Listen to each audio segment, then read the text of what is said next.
Hola, ¿qué tal, cracks? Aquí estamos un día más. Esto es Mundo Maldini, gracias por estar ahí como siempre. Ya sabéis, me encanta hacer estos vídeos de fútbol sobre la marcha, con las manos al volante, tranquilamente. Hoy estamos además en autopista, con lo cual vamos a ir a una velocidad bien, sin problema. Siempre sin pasarnos de velocidad y con tranquilidad, con la atención puesta al volante. Y también con Adri, como siempre, a los mandos. Aquí a mi derecha, Adri. ¿Qué tal, Adri? Mucha gente me pregunta por ti, Adri. Mira, te voy a contar una cosa que me pasó el otro día, viniendo de Sevilla, ayer mismo, viniendo de Sevilla, de hacer el partido entre el Sevilla y el Betis, el derbi. Venía con un chico, un compañero del Banco Santander, que hicimos un acto del Santander el viernes en Sevilla, ¿no? Y venía con él charlando, tal, en el tren, y viene el típico chaval de 25 años hacerse una foto conmigo en el tren y tal. Muy bien, va, perfecto, tal. Y luego al salir del tren me lo encuentro otra vez y ya el chaval se acerca a mí y me dice por lo bajo ahí, me dice: oye, macho, este que iba contigo, ¿es Adri? ¿Es Adri? Le dije: no es Adri, no es Adri. Así que, Adri, te estás haciendo famoso, macho. Así que cuando ya nos dejes y te vayas a hacer películas ahí con Almodóvar y esas cosas, ya que empiezas a ser famoso y tal, acuérdate de cuando empezaste con Mundo Maldini, ¿eh? No te olvides nunca, tío, de estas cosas, porque será muy bonito. Yo siempre diré: mira, yo trabajé con Adri, joder. En fin, es un fenómeno. Yo no sé cómo no te mareas, tío, de escucharme, para empezar, en fin, vamos a hablar de un vídeo que tengo muchas ganas de hacer, que muchos me habéis pedido, y es los 11 preferidos, los 11 mejores jugadores holandeses de la historia para mí. 11 mejores holandeses de la historia. Insisto que no es un 11 por puesto, no va a haber ningún portero, por ejemplo. Son 11 jugadores. Y como muchos me decís: joder, pues ya que no haces por puesto, ¿por qué no haces 10? Y no da lugar a equívoco. Pues a lo mejor tenéis razón, pero como empecé haciendo 11, que es un número mucho más futbolero, pues ahí seguimos con 11. Así que Holanda es un país admirable, porque yo siempre le llamo el Uruguay de Europa. Y me explico, lógicamente tiene más habitantes que Uruguay, debe tener incluso el doble, por lo menos, y a lo mejor hasta más del doble, ¿eh? Yo creo que más del doble seguro, no lo he mirado, pero igual hasta el triple. Pero bueno, desde luego más del doble de habitantes que Uruguay tiene Holanda, pero es un país también bastante pequeño de dimensión comparado con otros países, evidentemente. Un país pequeño en cuanto a dimensión, y realmente el fútbol holandés es que lo ha dado todo por el fútbol. O sea, ha sido... ha contribuido, ha sido, yo creo que es el país que montó el fútbol moderno, que instauró el fútbol moderno en los 70, 3 finales de mundiales, las 3 perdidas, eso es verdad, pero 3 finales de mundiales, grandes jugadores para la historia, uno de los grandes equipos de la historia como es el Ajax de los 70, es decir, que Holanda, grandes generaciones distintas de técnicos, no solo de jugadores, en fin, Holanda es casi Futbolandia, igual que lo es Brasil en Sudamérica. En fin, vamos con el número 11. Como siempre vamos a ir de menos a más. Yo creo que los nombres casi todos los podéis imaginar, pero vamos a ver el orden, ¿eh? Porque va a haber alguna sorpresita. El número 11 va a ser Keizer. Keizer seguramente es un jugador no tan conocido del Gran Ajax de los 70, porque Keizer, hay que decir que era un delantero zurdo, que jugaba más por la derecha, también por la izquierda, en cualquier posición del ataque, zurdo cerrado. Fenomenal jugador, que ganó 3 Copas de Europa, ganó las 3 Copas de Europa 71, 72 y 73 con el Ajax, primero de Michels, después de Kovacs, pero es un jugador que digamos que es un precursor de aquel Ajax, porque él llegó a principios de los 60 realmente en el Ajax, y además forma parte del Ajax realmente emergente, del Ajax inicial, de aquellos partidos contra el Liverpool, por ejemplo, en Copa de Europa, y juega la final del 69, porque el Ajax, aunque luego empezó a ganar 3 seguidas, y no es el primer equipo holandés en ganarla, que es el Feyenoord, por cierto, eso hay que precisarlo también. En el 69 juega aquella final histórica en Madrid contra el Milan, con los 3 goles de Prat y el gol de Sormani, que le da el título al Milan, pero aquel Ajax ya empezaba a ser un Ajax emergente importante, y allí estaba Keizer, que solo jugó en el Ajax en toda su carrera, eso también tiene mucho mérito, y que al final se retiró de forma casi diría que abrupta en el 74, en octubre, después del Mundial del 74, se retira porque se pelea con el entrenador del Ajax, que era Hans Kraaij en aquella época, se pelea con él y se acaba retirando, con lo cual, de una forma casi inesperada realmente, porque ya era un jugador veterano, por supuesto. Extremo izquierdo, insisto, zurdo. Para mí va a ser el número 11, Keizer, al que os invito a ver cuando queráis, porque aquí haremos vídeos en Mundo Maldini sobre él. El número 10 va a ser Johnny Rep. Johnny Rep tiene, entre otras cosas, un récord, que es el jugador holandés que más goles ha marcado en fases finales de Copa del Mundo, porque ha marcado 7 goles Johnny Rep en fases finales de mundiales. seguramente no hablamos de un jugador del nivel de otros, pero bueno, al final es un futbolista importante del Ajax.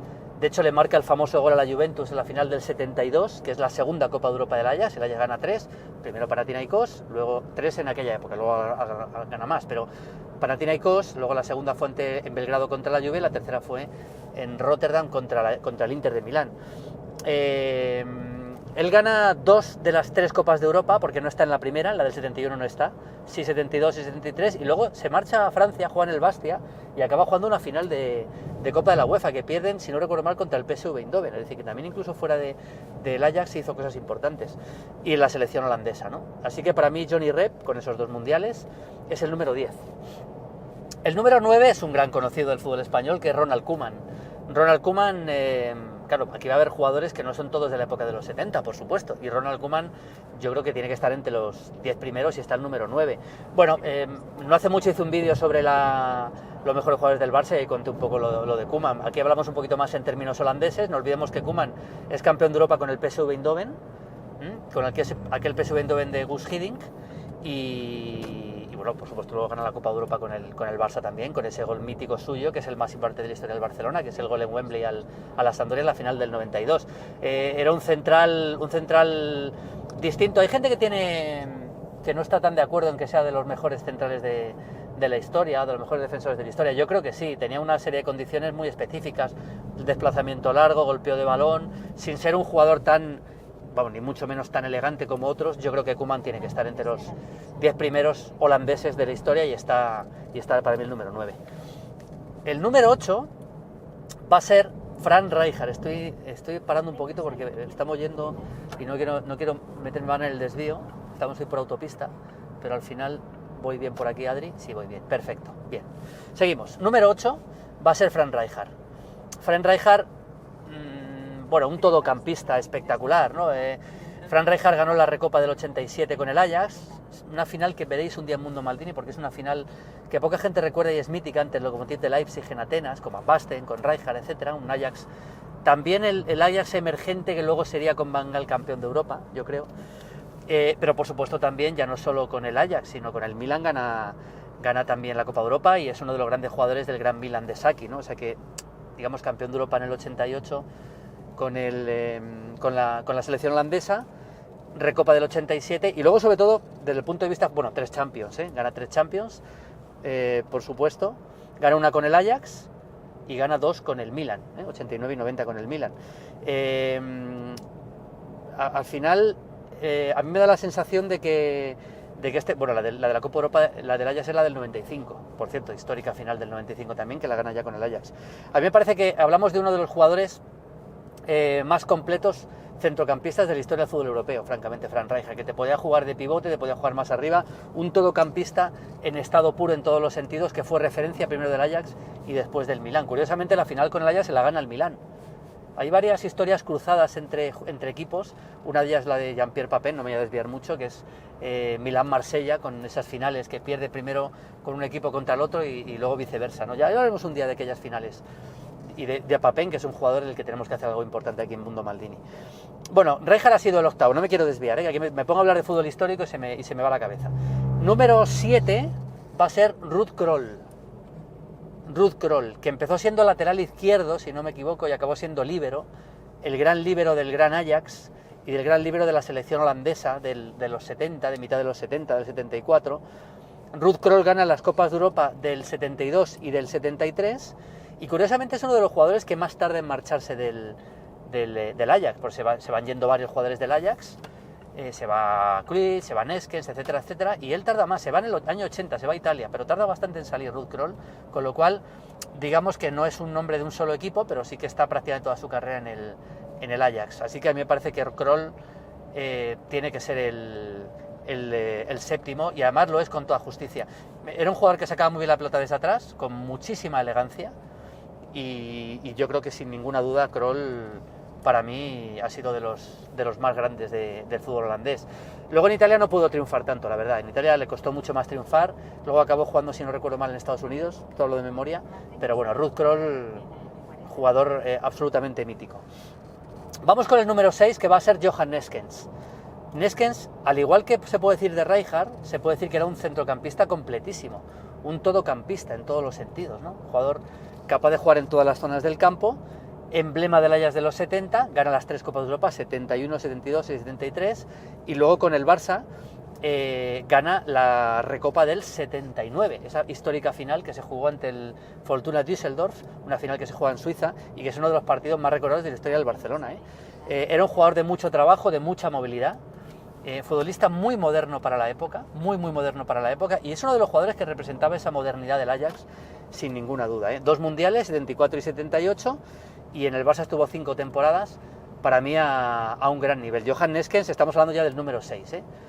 Estamos yendo hacia Alcalá, que es donde tenemos nuestra nave, pero bueno, estamos pasando por aquí, por estas autopistas. Aquí la tenéis, por ejemplo, estas zonas de Madrid, pues si no las conocéis bien, por aquí voy yo siempre al trabajo, por aquí voy yo siempre cuando me acerco al Plus, a Canal Plus, siempre aproximadamente me meto por estas zonas yendo hacia Canal Plus, hacia Tres Cantos. Un día os voy a llevar a Tres Cantos para que veáis el Plus, donde lo tenemos, Movistar. Pero bueno, la verdad es que merece mucho la pena. Estamos conduciendo con tranquilidad, con autopistas y con Adri, como siempre, a los mandos. Bueno, seguimos con los holandeses, que no me quiero liar. El número 5, estamos ya entre los 5 mejores jugadores holandeses de la historia, en mi opinión, va a ser Clarence Seedorf, al que por cierto hace poco hicimos un programa con él en Movistar, antes del clásico del Madrid-Barça, y hablamos mucho con él, hablé un buen rato con él de sus características como futbolista. Otro de esos jugadores que era un todocampista en estado puro, era un futbolista que lo tenía todo, tenía potencia, tenía desplazamiento, tenía disparo. Uno de los jugadores más completos que yo he visto nunca, francamente, Clarence Seedorf, en su estilo. Seguramente no hablamos de un jugador elegante, porque eso no es así, pero jugador sensacional. Clarence Seedorf ha ganado 4 Copas de Europa y 3 de ellas y con 3 equipos distintos. Ganó una con el Ajax, una con el Real Madrid y 2 con el Milan. Eso es algo que yo creo que le hace ser uno de los grandes jugadores de la historia, la verdad. Empezó en el Ajax, luego fue a la Sampdoria, pasó por el Real Madrid, llega al Inter, llega al Milan y luego acaba, por cierto, su carrera en el Botafogo, actual seleccionador de Camerún, Clarence Seedorf. Hay muchas de las finales míticas que ha jugado Clarence Seedorf, pero la verdad que a mí, yo recordando, por ejemplo, goles de Seedorf, yo recuerdo uno contra el Atlético de Madrid desde el medio campo, por ejemplo, en el Real Madrid, pues os estaréis acordando de ese gol. Y bueno, otras muchas cosas de Seedorf que para mí hacen de él un jugador casi diría que único en todos los sentidos, además con un gran rendimiento en todos los equipos donde ha estado Clarence Seedorf. El número 5, vamos con el número, aquí ya he empezado a tener bastantes dudas, en el primero y en el segundo ninguna, os digo, los 2 primeros para mí son inamovibles y son prácticamente, son indiscutibles. Pero entre el cuarto y el tercero he tenido dudas, pero el cuarto va a ser Dennis Bergkamp. Y ya sé que me vais a decir, hombre, Bergkamp ganó mucho menos que Clarence Seedorf. Pues es verdad, ganó mucho menos que Clarence Seedorf. De hecho, Bergkamp no gana la Copa Europa. Bergkamp gana 2 Copas de la UEFA, una con el Inter y otra con el Ajax, un gran Ajax, por cierto, en una final histórica doble partido, entonces se juega doble partido, al Torino. Recuerdo perfectamente aquellos partidos y recuerdo aquella semifinal Torino-Real Madrid, que fue la semifinal trágica que murió Juanito después de aquel partido de Real Madrid-Torino. Pero bueno, gana esos dos trofeos y una recopa con el Ajax, la famosa recopa del 87 que os decía antes, ante el Lokomotiv de Leipzig. Pero yo creo que me quedo con Bergkamp porque si he hablado antes de que Seedorf o Koeman son jugadores que no eran elegantes, tenían otras muchas características, pero no eran elegantes. Casi como futbolista podríamos decir que Seedorf fue mejor, más completo que Dennis Bergkamp. Se podría llegar a decir, pero desde luego en cuanto a elegancia, en cuanto a vistosidad, en cuanto a ponerte a ver un partido y disfrutar de verdad, que se te caiga la baba viendo un jugador, Bergkamp es difícilmente comparable a otros muchos. O sea, si cogéis una serie de goles de Bergkamp en el Arsenal, vais a ver una exhibición de talento como hay pocos jugadores en la historia capaz de hacer, no estoy exagerando. Ganó el doblete con el Arsenal, Liga y Copa, jugó el Mundial del 98, aquel mítico gol, por ejemplo, Argentina bajando la pelota, uno de los grandes goles de aquel Mundial. Y bueno, jugó el Mundial del 94, el Mundial del 98, jugó 3 Eurocopas y es verdad que en cuanto a títulos tampoco tanto, mundiales solo jugó el Mundial del 90 y cayó en octavos en aquel histórico partido contra Alemania, pero yo creo que por la elegancia en estado puro me voy a quedar con Dennis Bergkamp como el 4º jugador más importante de la historia de Holanda. Estamos ya en el top 3, estamos en el podium. El número 3 va a ser Ruud Gullit. A ver, si hablamos de jugador completo, capaz de jugar en varias posiciones, con despliegue físico, técnico, táctico, creo que Gullit es el hombre, sinceramente, creo que Gullit es el hombre. Porque creo que tenía las características de Clarence Seedorf, pero todavía tenía un poquito más de belleza en el juego, de elegancia en el juego. Mira, la primera vez que yo vi a Ruud Gullit, que recuerde, es un partido, os vais a acordar algunos, Holanda-España, clasificación para la Eurocopa del 84, que todo acabó con el famoso España-Malta. Pues en ese grupo, donde España elimina a Holanda con el 12-1 a Malta, España pierde en Holanda, pierde creo que fue 2-1, y marca un gol Gullit. Aquel Gullit era un jugador que físicamente no le conocía por llevar el pelo corto, luego se hizo famoso por el pelo largo, por esas rastas, ¿no? Pero Gullit era un jugador que ya le veías aparecer en cualquier zona del campo, era espectacular. Él empezó en el Haarlem, luego pasó por el Feyenoord, fue al PSV, curiosamente gana la Eurocopa del 88, gana 2 Copas de Europa con el Milan, 89 y 90, es decir, lo gana todo, Balón de Oro del 87, Balón de Oro también, en el 87, y bueno, para mí yo creo que Gullit, es verdad que en mundiales tampoco ha hecho gran cosa nunca, pero para mí tiene que ser el tercero. El tercer jugador holandés de la historia es Gullit. Yo os invito a que le veáis y vais a ver un futbolista completo, no, lo siguiente, completísimo en todos los sentidos. El número 2, bueno, a esta altura el número no sabéis quién es, evidentemente. El número 2 es Marco van Basten. Van Basten es el segundo mejor jugador holandés de la historia. Y os voy a decir una cosa, yo no sé si hubiera podido incluso optar a ser el número 1 si no se hubiera lesionado tan pronto, porque Van Basten se retira muy joven, se retira muy pronto. De hecho, el último partido que juega Van Basten es en el año 93, la final de Copa Europa, que pierden contra el Marsella, porque luego, aunque intenta 2 años más medio seguir, pero no puede jugar. O sea, en Van Basten se lesiona muy pronto y su último partido es en el año 93. Yo creo que no he visto, a mí el mejor delantero que yo he visto nunca es Ronaldo Nazario, eso es así, pero yo no he visto un delantero más elegante, que mezcle más elegancia, más envergadura que Marco van Basten. O sea, era un genio en todos los sentidos, porque era un jugador con el sentido técnico de una bailarina, digamos, y la capacidad de envergadura de un delantero centro de toda la vida, de casi delantero de área puro, delantero tanque, ¿no?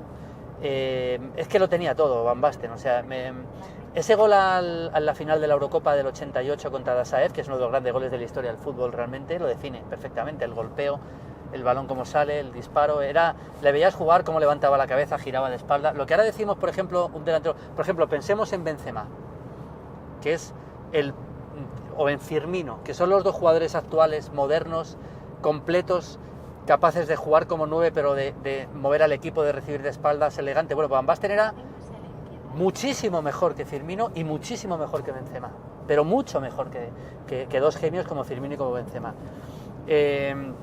Insisto, una lástima su lesión.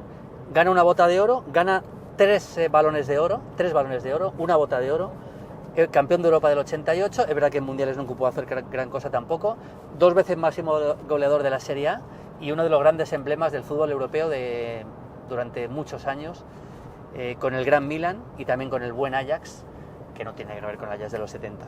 Marco van Basten, el número 2. Y el número 1, evidentemente, es Johan Cruyff.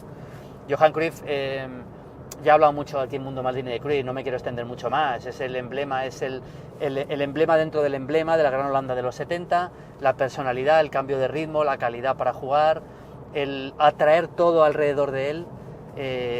Yo creo que Cruyff es el estandarte del fútbol holandés de la historia, el estandarte del fútbol moderno para mí, y Cruyff supera con creces como futbolista lo que puede significar cualquier otro jugador holandés de la historia, por muchos jugadores que hayamos visto, ¿no? O sea que no voy a repetir lo que ha ganado Cruyff, porque lógicamente las Copas de Europa, su paso por el Barça, que fue de más a menos, etcétera, etcétera, aquella final del 74, luego se peleó y no jugó el Mundial del 78, se peleó con la Federación, y eso seguramente hace que Holanda no pudiera ganar ese Mundial del 78, más luego lo que ha hecho como entrenador. Aquí estamos hablando de jugadores. Así que Cruyff es el número 1, eso estaba bastante claro. Y este ha sido mi 11 elegido de Holanda. No me he querido extender mucho con Johan Cruyff porque he hablado mucho de él aquí en Mundo Maldini, quería hablar un poco más de otros, pero Cruyff evidentemente es el número 1. ¿Qué pensáis? Gracias por estar ahí como siempre. Esto es Mundo Maldini, aquí seguiremos haciendo vídeos, decidme qué queréis. Vamos a empezar a hacer también en el Mundo Maldini Arena, ya sí 11 por puestos, el 11 tipo, por ejemplo, de jugadores de equipos míticos y de selecciones míticas. Eso será el Mundo Maldini Arena. Gracias por estar ahí, esto es el Mundo Maldini. Un abrazo a todos, chao, chao, chao.